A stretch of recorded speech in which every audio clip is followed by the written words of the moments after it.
I welcome both new viewers and my regular subscribers to my channel. As many of you know, the channel features super exclusive information on various topics, including those related to the repair and maintenance of the Peugeot 308 in the T9 body style. So, now I will present to you some new super exclusive information about this car. What do I mean? I present to you the database for the repair and maintenance of this car. There probably isn't an even more complete collection, not even on the official website. All the information is divided into groups. Here you will find parts for both the 1.5 HDI engine and the 1.6 HDI engine, as well as general information on the body, brakes, and equipment. In short, practically everything you might need if you own this car, including a repair manual, disassembly and assembly guides for various components, speed camera databases, and information on the original head unit. There's just so much here. I think there's even more here than what an average user would need. For those who enjoy repair and welding work, there are even manuals on what to weld where and how to do it correctly. In short, the database is extremely extensive. From the bad news,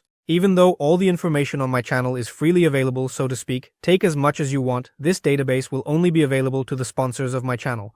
For those interested, there is a link in the description. Everything is there in detail, what is included in the database, and so on. For those who are already unsubscribing from the channel, writing angry comments and putting dislikes within the next year, well, maybe 2. As it goes, I will periodically share various valuable information about this car in the public domain. Of course, someone might say that you can find everything online, but no, it's more accurate to say that some things can be found online, and you need to search for it, and you need to spend time, and here everything is ready, everything is neat, everything is organized in folders, all in excellent quality. And considering that, recently I've released a huge number of videos on my channel dedicated to the Peugeot 308, and spoiler alert, there will be many more videos coming out soon, in which there's just a huge amount of useful information available completely for free. You could say that this is not a sponsorship fee, but simply your words. Thanks for the kind words. So once again, if you are interested in the information, the links are in the description, everything is in more detail there. Well, that's all for today. Thank you all for watching, good luck on the roads, and goodbye.